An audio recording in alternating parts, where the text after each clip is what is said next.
Hey, what's up, guys, and welcome to Scripted. In this short video series, we're going to be looking at film as a form of literature and how you can analyze it just like you analyze books and short stories. We're going to be looking at a bunch of different aspects of the film process and the different methods that are used to convey meaning, mood, emotion, and message. This first video is going to deal with the story that's actually behind a production and the basis of what's trying to be said. These are the main elements that we're going to be looking at. We're going to be looking at purpose, an allegory, and the importance of the time that a piece of work was written in. Purpose is going to be obvious. It's going to be the main reason for a story being written and presented to its audience. An allegory is more of a type of story, and it's going to help you achieve your purpose and your meaning without shocking the audience with a straightforward sort of message. The importance of time is going to be focused on the time that something was written because that's a big influence on what you're actually going to be doing and how you're going to be doing and what methods you're going to be using. When we look at purpose, there are three main ones that people have mostly learned in school, and that's to entertain, to inform, and to persuade. Now, a film, just like anything else, isn't always going to fit into a specific box. It's sometimes going to be a mix of these different purposes, and sometimes it might go off the path and be something completely different. In this video, we're going to be looking more at film productions that are dealing with the purpose of making a statement. An allegory is a type of story. It's going to be a story that can be interpreted as having a hidden meaning that's much deeper than its initial presentation. And metaphors are going to be extremely important to remember during this because basically an allegory is going to be a deep meaning that's coded in metaphors to make it seem like something a lot more simple and a lot more easy to digest by its audience. When you look at the time that something's been written in, you're mainly looking at the outside influences that are happening all around the author and the creator.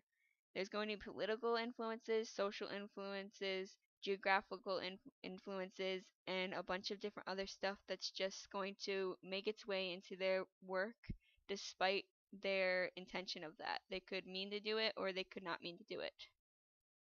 This is going to affect what kind of purpose they want to put into their work and how they're going to do that and how it's going to be presented.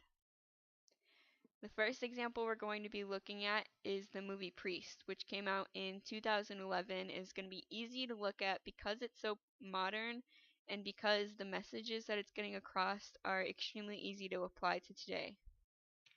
We're going to be focusing on that aspect of when it was written and also the way that they present their message, which is more direct than our other example that we're going to be looking at later.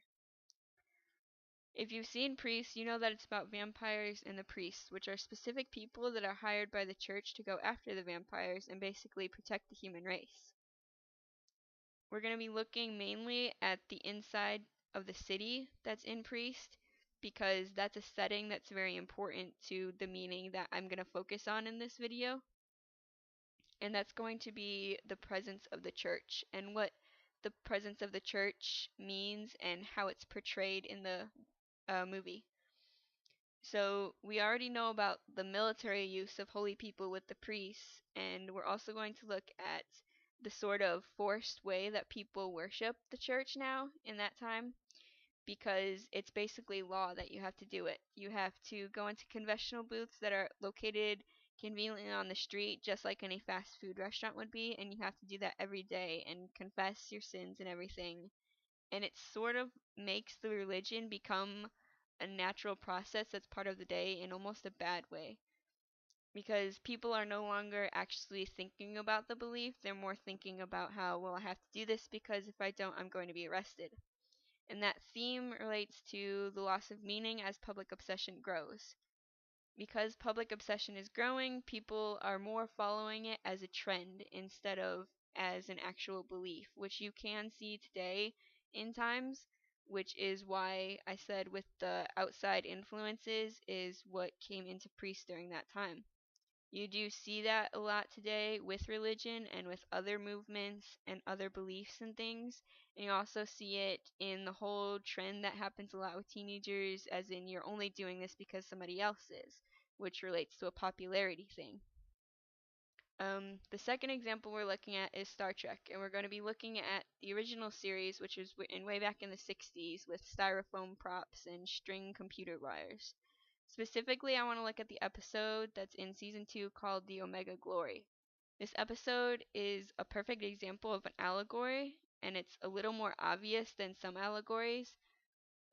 The basic plot of the episode that you look at is they're on planet and there's a dispute between two factions on the planet.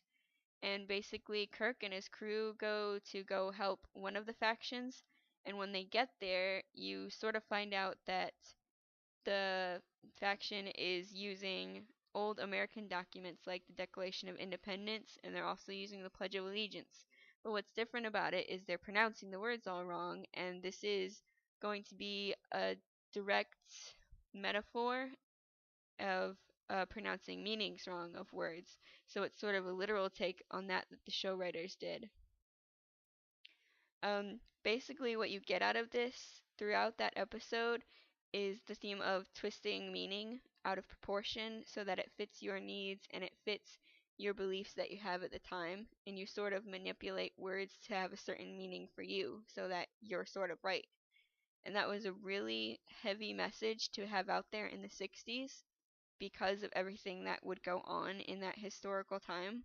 But it's also a heavy meaning today because that does happen a lot in modern times, and it's something that's probably going to be happening for a long time. So these stories all have sort of meanings that were specific to their times but can also be applied to this time, and that's a main point of film is to have those statements out there, and they do entertain you, but they also try and say something, which is a very big part of film and the whole entire industry. So that was this video looking at the stories and the main meanings that are behind stories. And in the other videos, we're going to be looking at more of film-specific aspects like lighting and camera movements that contribute to the story and help to have these meanings that we looked at, help them along, and help them become more obvious to the audience. So watch the next videos every Monday for the next 2 weeks. Hey, if you're watching this, you probably just finished watching a scripted video. This video, along with the 2 others I'm going to be putting up for the next 2 Mondays, is going along with my senior project. If you care, my senior project is on how technology can help education, and that's the point of these videos, is to show education in a technological setting. I really would appreciate it if you commented on these and gave feedback, whatever you thought necessary to tell me. You know, tell me what I can do better, tell me what I did really well, and how I can keep doing that. So I hope you watch the next 2 videos as they come out, and thank you for your help.